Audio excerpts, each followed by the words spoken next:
Everyone, hi আমি Koel and welcome back to my mini blog. সকালবেলা ঘুম থেকে প্রায় উঠেছি বেলা করে, তখন প্রায় 9টা বাজে। তাই ডিম টোস্ট আর চা খেয়ে বেরিয়েছিলাম একটু হাটে তৃষার সাথে। আর দেখো, কৈলাস থেকে স্বয়ং মা পার্বতী আর শিব ঠাকুর নেমে এসেছে। কত সৌভাগ্য বলো তো আমার। যাই হোক, আজকে তোমাদের আমি আমার বাড়ির নতুন একটা মেম্বার, না নতুন মেম্বার বলা ভুল, কিন্তু তোমাদের কাছে নতুনই লাগবে। যাই হোক, ওর সাথে দেখা করতে গেলে অ্যাপয়েন্টমেন্ট নিয়ে দেখা করতে হয় বলতে গেলে চলে, কারণ উনি হচ্ছে মহারানী ভিক্টোরিয়া, আমাদের লাভলি।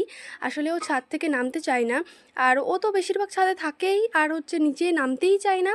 সেই জন্য ওকে আর কোনো দিন ভিডিওতে নেওয়া হয়নি। আজ ওকে নামিয়ে ধুলাই করা হয়েছে, স্নান করানো হয়েছে। তাই রোদে কলপাটটা পুরো গরম হয়ে রয়েছে, মা এই কাঁঠালতলাটাই মানে কাজ ছেড়েছে। এক গাদা জামা কাপড় কাচার সাথে সাথে ওকেও ধুলাই করা হয়েছে, আর ও মার পিছন ছাড়েই না। তাই মা ওখানে জামা কাপড় কাচছে, পিছনেও বসেছিল। দেন তারপর সব কাজ কমপ্লিট, আর মহারানী এখানে একেবারে উল্টে নাক ডেকে ঘুমাচ্ছে। আর ওকে জোর করে স্নান করানো হয়েছে বলে রাগ করেছে মহারানী, দেখেছো?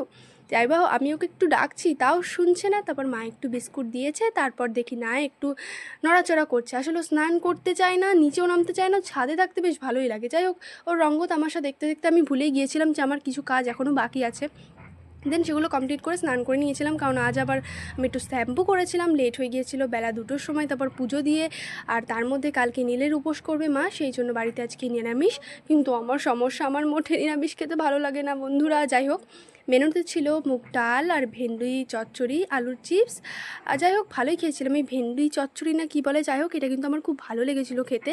আর লাস্ট পাতে ছিল একটু দই। যাই হোক, একটু বিকেলবেলা ঘুমাবো ভাবলাম, সবে খাটে গিয়ে শুয়েছি আর মহারানী জ্বালাতন করা শুরু করে দিয়েছে, ও এখন খাটে উঠবে। যাই হোক, ওকে তোমাদের কেমন লাগলো আর তোমরা গেস্ট করো তো ওর এজটা কত। সো আজকের মতো টাটা, সাবস্ক্রাইব।